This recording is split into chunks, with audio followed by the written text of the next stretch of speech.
Como pueden ver, hoy vamos a estar entrando en lo que es el estudio de la formación del canon bíblico. Y vamos a introducirnos en esta temática que es muy importante. De hecho, cuando hablamos, venimos de hablar de lo que es la revelación, la inspiración de la Biblia. Y cuando hablamos del canon bíblico, tenemos que concluir que la obra del Espíritu Santo no termina con el proceso de revelar y de inspirar a los profetas, sino que continúa con la preservación de esa revelación.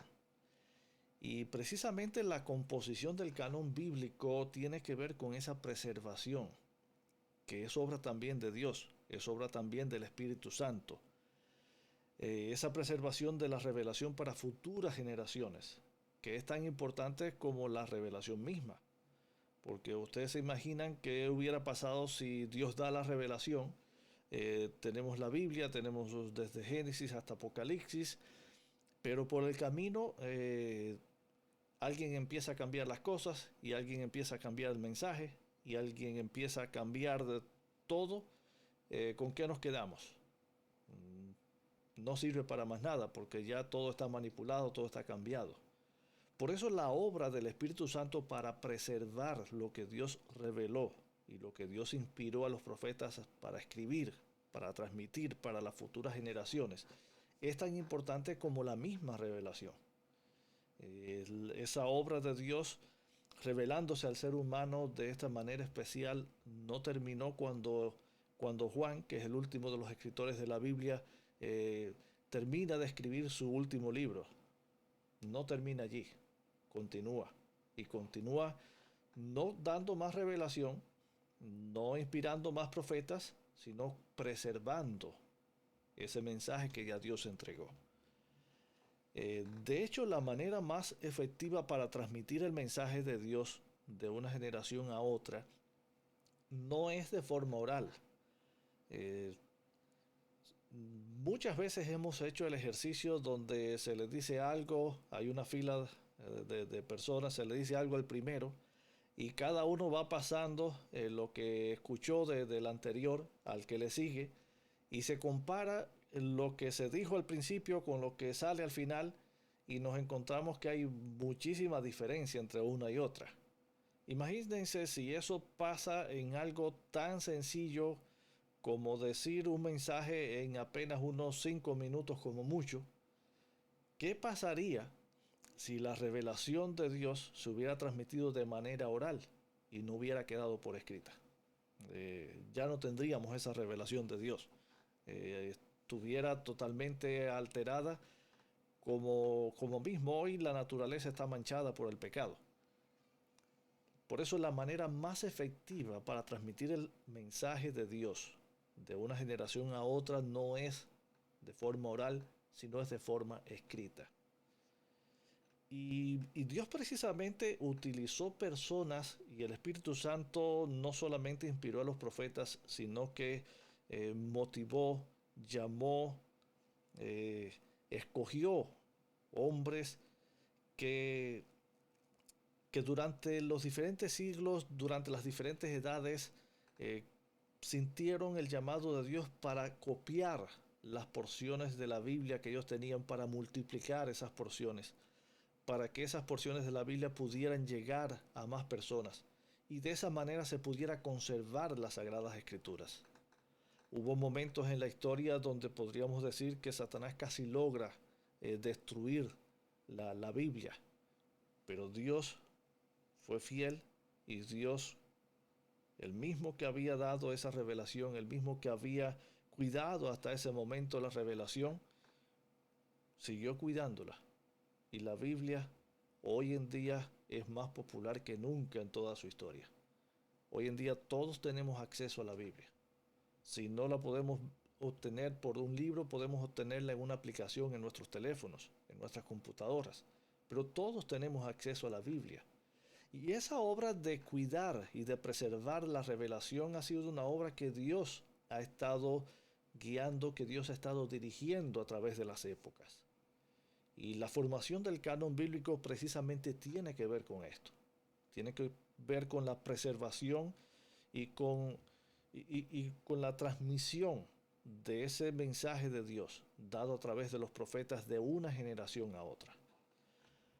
Vamos a estar viendo otro aspecto cuando estudiemos acá, y es el hecho de que en el periodo en el que se escribió la Biblia, también se escribieron muchos libros durante ese periodo que abarca el Antiguo Testamento y que abarca el Nuevo Testamento. Sin embargo, no todos los libros que se escribieron por escritores judíos, por escritores de Israel, llegaron a ser parte del canon bíblico. Hubo muchos libros y más adelante vamos a estar hablando, en la próxima semana vamos a estar hablando un poco de los libros apócrifos, libros que nunca llegaron a formar parte del canon bíblico. Ahora surge una pregunta que vamos a contestar un poquito más adelante en el estudio de hoy. Y es, ¿qué hace a los libros de la Biblia únicos y qué los lleva a ser parte de las Sagradas Escrituras? Esta pregunta la vamos a contestar solamente unos minutos más tarde. En este momento, antes de entrar a este punto, vamos a comenzar a hablar del canon bíblico. ¿Qué significa la palabra canon? De hecho, la palabra canon proviene del griego canon, que significa medida o regla. Y este término, esta palabra, implica la idea de que el contenido del canon es una norma o una guía que debe ser seguida, que debe ser respetada. O sea, cuando hablamos del canon bíblico estamos hablando de una norma, de una guía, de una regla de conducta que debe ser seguida, que debe ser respetada. No simplemente de una serie de libros como cualquier otro libro, sino algo que tiene autoridad. Y esto es lo que implica la idea que encierra la palabra canon. De hecho, el término canon en los días, en el mundo antiguo, era bien conocido. El mundo antiguo estaba lleno de cánones que regulaban diferentes aspectos de la actividad humana. Y no solamente tenían que ver con algo religioso, sino que cánones de la vida secular, de cualquier aspecto de la vida humana. El término canon, como tal, fue empleado dentro del contexto del mundo cristiano, fue empleado de diferentes maneras en los primeros años del cristianismo. Y tenemos dos ejemplos acá. El primero de ellos es Clemente de Roma, que en el año 96 después de Cristo lo usó para referirse a la tradición cristiana. O sea, Clemente de Roma utiliza la palabra canon no para los libros de la Biblia, sino para referirse a la tradición cristiana. O sea, vemos que esta palabra era de común uso en lo que es el mundo antiguo. Otro ejemplo tenemos a Clemente de Alejandría, que vivió desde el 150 hasta el 215 después de Cristo, y él hace referencia al canon de la fe. O sea, estaría haciendo referencia más bien a las doctrinas de la fe, a las creencias de la fe, no específicamente a los libros de la Biblia. Vemos ejemplos de diferentes usos de la palabra canon. No es sino hasta el siglo IV que esta palabra, canon, se utiliza para designar la colección de los escritos sagrados del Antiguo y del Nuevo Testamento. Así que hasta el siglo IV después de Cristo no se utiliza esta expresión, el canon bíblico, para hacer referencia a los libros del Antiguo Testamento y a los libros del Nuevo Testamento. Tomando en cuenta la idea de lo que encierra ese significado de la palabra canon, decimos que el canon bíblico es la autoridad para la iglesia en términos de fe, de práctica y de misión. En la Biblia nosotros encontramos la norma de lo que creemos, de nuestras doctrinas, de nuestra fe, lo que Dios quiere que hagamos, la voluntad de Dios para nuestras vidas y también la misión que Dios tiene para nosotros. Por eso utilizar la palabra canon en el contexto de referirse a los libros de la Biblia está correcta. ¿Por qué? Porque las Sagradas Escrituras precisamente son para nosotros lo que la palabra canon implica. una regla, una norma, algo de autoridad que rige sobre nosotros y que debe ser respetado y que nos muestra qué creer, qué hacer y cuál es nuestra misión y cuál es nuestro propósito en este mundo.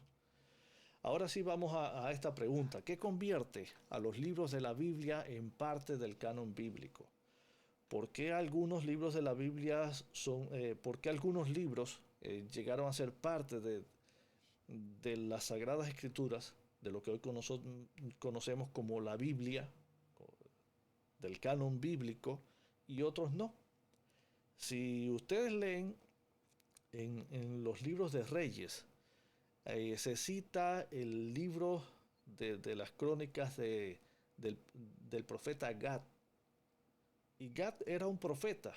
Sin embargo, ese libro y esas crónicas que se están mencionando en el libro de Reyes y que vamos a estar viendo en la lectura de estos dos libros, no aparecen como parte del canon bíblico. ¿Qué hace esa diferencia? La respuesta es simple.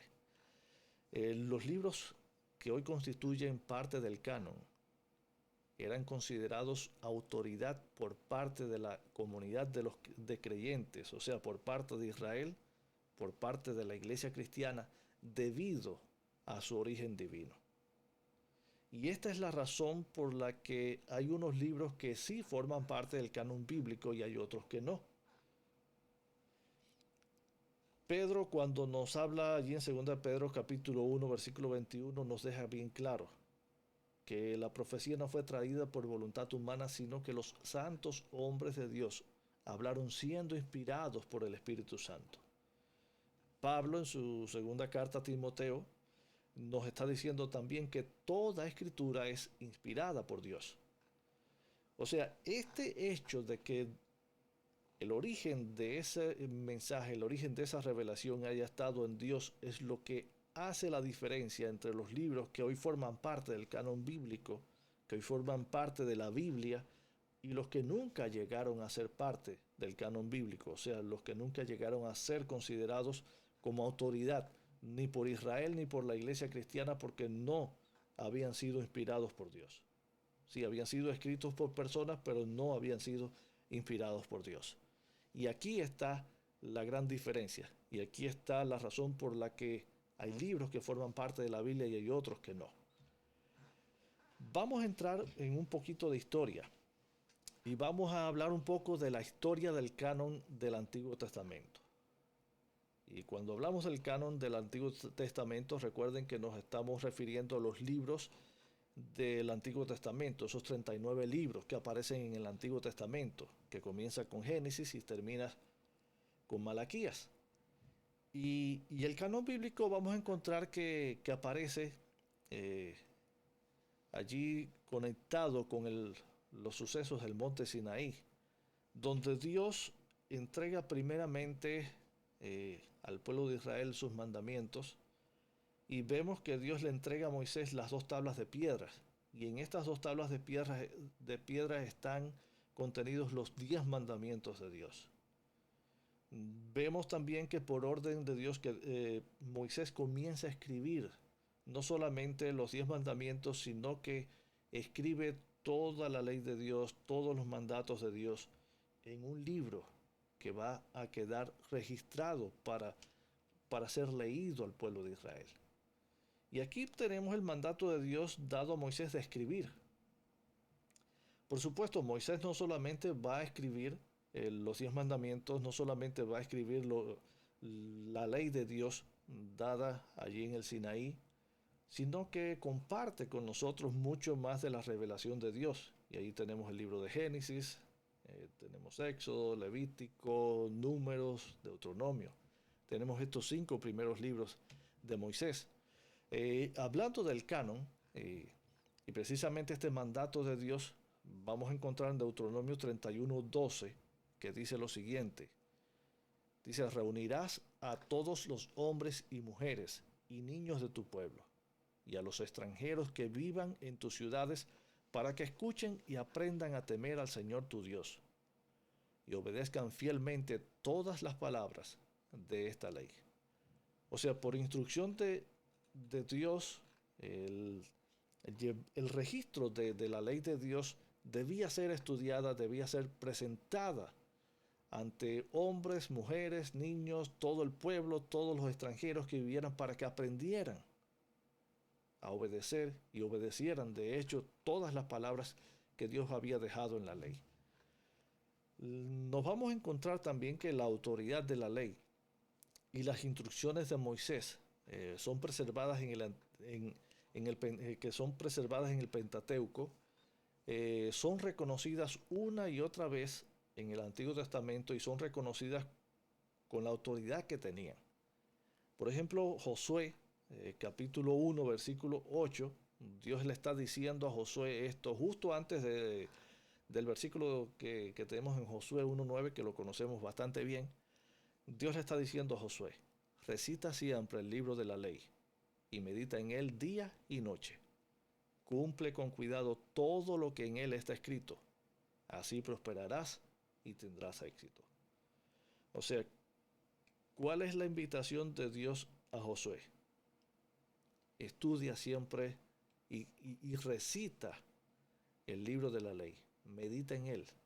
Analiza, piensa, consérvalo en tu mente, en tu memoria, en tu corazón. Cumple con cuidado todo lo que está escrito en él. Y entonces prosperarás y tendrás éxito. Dios mismo está revistiendo de autoridad la revelación que le ha entregado a Moisés. Dios mismo está invitando a Josué y a todas las generaciones para estudiar su revelación.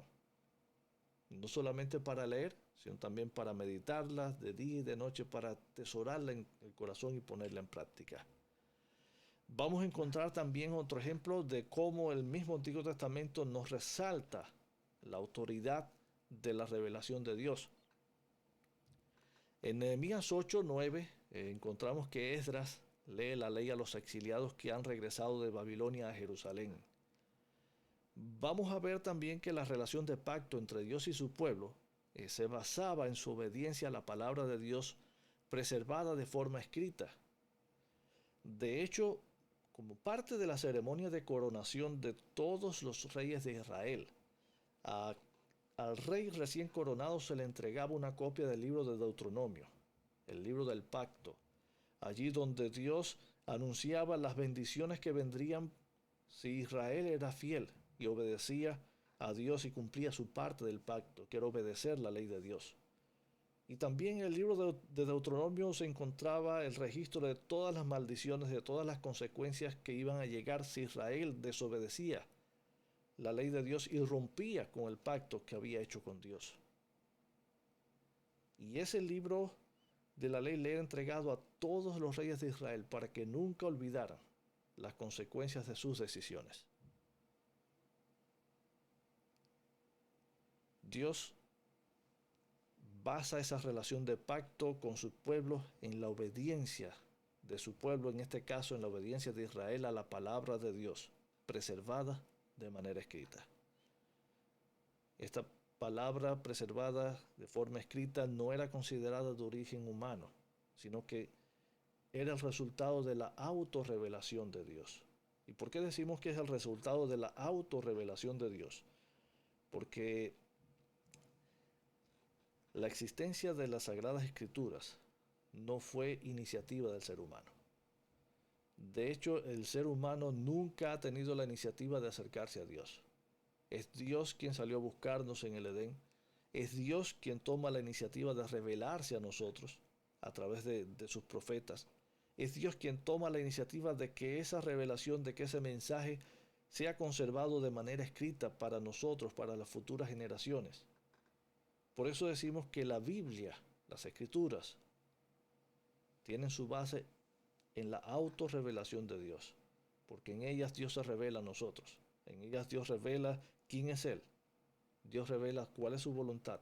Dios revela cuáles son sus planes para con nosotros.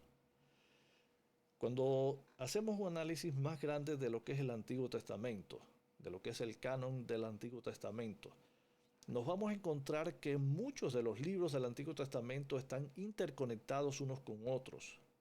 A pesar de que hubo siglos de diferencia, hubo un poco más de 1000 años de diferencias entre el primer libro que se escribe del Antiguo Testamento y el último que se escribe, el último libro del Antiguo Testamento, a pesar de que hubo muchos autores diferentes de diferentes épocas, vamos a encontrar una unidad dentro del canon del Antiguo Testamento.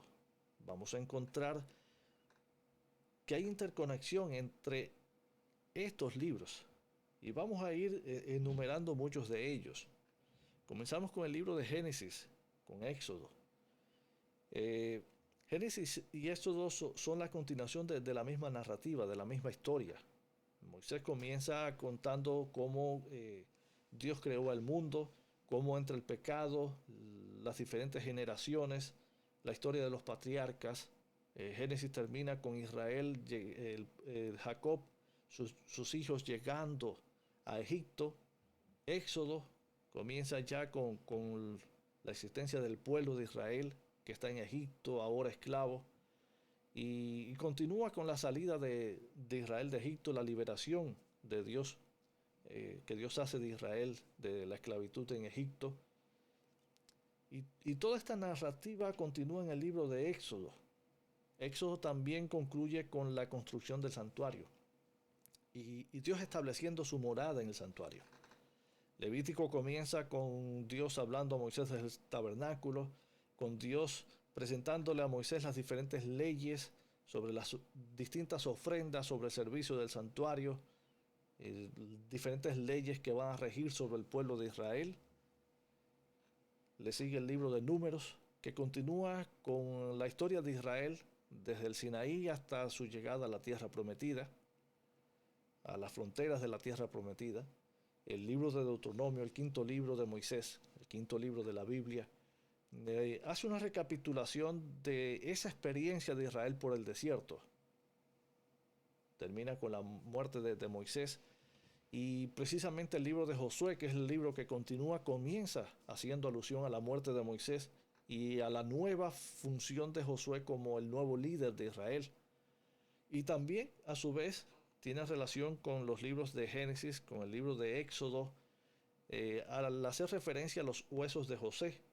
Recordamos que antes de morir, al final allí en el libro de Génesis, José le pide a sus hermanos que cuando Dios visite Israel y cuando Dios saque a Israel de Egipto, de regreso a Canaán, que no dejen sus huesos en Egipto, sino que los lleven y los sepulten allí en la tierra de Canaán. Vemos cómo el libro de Éxodo nos relata que precisamente cuando Dios libera a Israel de la esclavitud en Egipto, no se olvidan del pedido de José, sino que toman los huesos de José y los llevan junto con ellos para darle sepultura en la tierra de Canaán una vez que entren en la tierra prometida. Encontramos el libro de Jueces, que comienza precisamente haciendo referencia a la muerte de Josué, afirmando lo que es la fidelidad de Israel mientras Josué vivió, una fidelidad que es seguida por un periodo de inestabilidad espiritual durante el periodo de los jueces, donde Israel se apartaba de Dios, sufría las consecuencias. Después de años de sufrimiento se volvía a Dios, Dios los libraba, levantaba un juez. Durante el periodo en que ese juez vivía, ellos seguían fieles a Dios. Una vez que moría ese juez, se volvían a apartar de Dios. Y ese periodo de inestabilidad espiritual está descrito en el libro de los jueces. Nos vamos a encontrar que sigue el libro de Ruth, que reconecta con el libro de Jueces en la misma primera frase del libro. Allí en Ruth capítulo 1, versículo 1 dice, en los días en que los jueces gobernaban. Y está reconectando con ese periodo. Este libro que concluye con la genealogía que introduce a David, preparando el camino para la monarquía y el papel que David va a desempeñar en los dos libros de Samuel. Acto seguido nos vamos a encontrar los libros de Reyes, que es una continuación del relato de la monarquía de Israel, de Judá, comenzando con la ascensión de Salomón y terminando con el exilio y la cautividad y la destrucción de Jerusalén. Crónicas, los dos libros de Crónicas hacen una recapitulación de la monarquía, pero desde una perspectiva diferente. desde la perspectiva de Dios, centrada en Dios y conectada a lo que es la historia universal. Regresando a Adán, y nos vamos a encontrar que si buscamos allí en el primer libro de Crónicas, comienza con las genealogías, comenzando con Adán, y siguen las diferentes genealogías, y, y precisamente termina el libro de Crónicas no solamente con esa cosmovisión de esa historia universal que comienza con la creación de Adán, el recuento indirecto de la entrada del pecado, la vida después del pecado. Y este libro de Segunda de Crónicas termina haciendo referencia a la obra de Ciro en favor del pueblo de Dios, haciendo referencia a la liberación del pueblo de Dios de la esclavitud, del exilio en Babilonia por medio de Ciro. Una comparación y un contraste global que encontramos allí en la historia de los dos libros de Crónicas que están centrados en Dios. Y porque esa obra de Ciro en favor del pueblo de Dios se compara con la obra de Cristo, cuando venga por segunda vez a liberar a su pueblo, a, a devolver a sus hijos del exilio en el pecado, de la esclavitud en el pecado, de regreso a casa, de regreso a Jerusalén. Y vas a encontrar toda esta cosmovisión dentro de la historia del libro de los dos libros de Crónicas. Acto seguido nos encontramos el libro de Esdras, que comienza donde precisamente concluye Crónicas. Allí con los edictos de Ciro, de que los judíos pueden regresar a Jerusalén y pueden regresar a reconstruir el templo. El libro de Esther nos provee una puerta de acceso a la vida en el exilio y al cuidado de Dios en favor de su pueblo. Y vemos cómo Dios cuida de su pueblo que está en el exilio, cuida de sus hijos donde quiera que están, y cómo en medio de esta trama, de este edicto para dar muerte a todos los israelitas, a todos los judíos, motivada por la influencia de Amán sobre el rey Asuero, vemos cómo Dios mueve las cosas de tal manera que al final todo se va al traste del plan de Amán, y terminas muriendo en la horca que había preparado para Mardoqueo, y cómo Dios interviene en esta historia, y cómo Dios salva a su pueblo y Dios cuida a su pueblo. Cuando examinamos los libros proféticos, cuando examinamos los escritos proféticos, los profetas mayores, los profetas menores, nos vamos a encontrar que unos y otros están estrechamente conectados con la historia del pueblo de Dios. Y cada profeta recibe revelaciones de Dios para momentos específicos de la historia de Israel. De hecho, algunos de ellos conocían el ministerio de otros profetas y reconocieron su autoridad. Vamos a los libros de Proverbios, Eclesiastés, Cantar de los Cantares, conectados con Salomón, hasta el libro de Job, que a veces no sabemos dónde ponerlo en la historia o a qué historia hace referencia. A veces parece que está un poco separado del resto de los demás libros. Sin embargo, lo encontramos que está conectado al periodo patriarcal, a la vida en ese periodo de los patriarcas. El libro de Salmos, por ejemplo, es inseparable del templo. Esos salmos eran los que se cantaban en la adoración a Dios desarrollada en el templo. No podemos hablar del libro de Salmos sin hablar del servicio del santuario, del servicio en el templo. Cuando miramos el Antiguo Testamento, cuando vemos esta colección del canon del Antiguo Testamento, esta colección de libros profundamente interconectados entre sí, nos encontramos que no solamente están conectados con ellos, no solamente están conectados con la ley de Dios, con los 5 primeros libros de la Biblia, sino que están conectados con el resto de la Biblia. El canon también del Nuevo Testamento, que no vamos a estudiar hoy, vamos a estudiar la próxima semana. Vamos a encontrar que estos libros cuentan la historia de la interacción de Dios con su pueblo. Y no solo historia, sino también una historia narrada desde la perspectiva de Dios. no solamente relatos de personajes aislados, no solamente relatos de generaciones, sino relatos contados desde la perspectiva de Dios, revelados y escritos por los profetas de Dios. Una narrativa que revela los desastrosos resultados de violar la ley de Dios, que nos cuenta los desastrosos resultados de separarse de Dios, de alejarse de Dios, de romper el pacto con Dios, pero que al mismo tiempo encaja la gloriosa promesa, la esperanza en la venida de un Salvador que va a llegar y va a poner fin al pecado. Un Salvador que es ese Cordero de Dios que quita el pecado del mundo, que va a morir por el ser humano, para que el ser humano pueda ser salvo del pecado. Y los problemas causados por la ruptura de ese pacto con Dios pueden ser restaurados. Y el pueblo de Dios, un pueblo que sufre esos resultados de esa separación con Dios, pueda encontrarse una vez más con Dios. Y su liberación del pecado y su restauración puedan ser una realidad.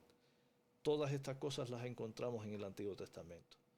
No solamente estamos viendo historias, no solamente estamos viendo interconexión, sino estamos viendo la cosmovisión del gran conflicto y cómo Dios sale a buscarnos y cómo Dios llega hasta nosotros donde estamos y cómo Dios perdona a su pueblo una y otra vez, nos restaura una y otra vez y cómo Dios sigue luchando por la salvación del ser humano, cómo Dios anuncia la venida del Mesías y cómo Dios anuncia también el final del pecado y la restauración definitiva del pueblo de Dios, el regreso definitivo del pueblo de Dios a casa.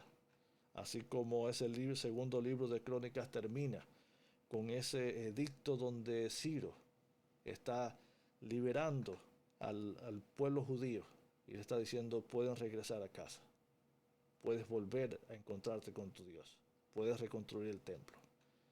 Dios, por medio de estos relatos, por medio de este canon del Antiguo Testamento, nos anuncia todas estas cosas y nos recuerda su salvación.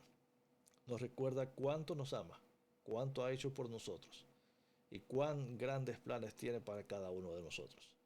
Que Dios nos ayude para poder disfrutar de esa salvación y que Dios nos ayude para poder disfrutar de todas esas promesas, de esa esperanza que aparece en el Antiguo Testamento, al igual que podamos disfrutar de todas estas esperanzas que se complementan con las promesas de Dios en el Nuevo Testamento y que vamos a estar estudiando en la próxima semana.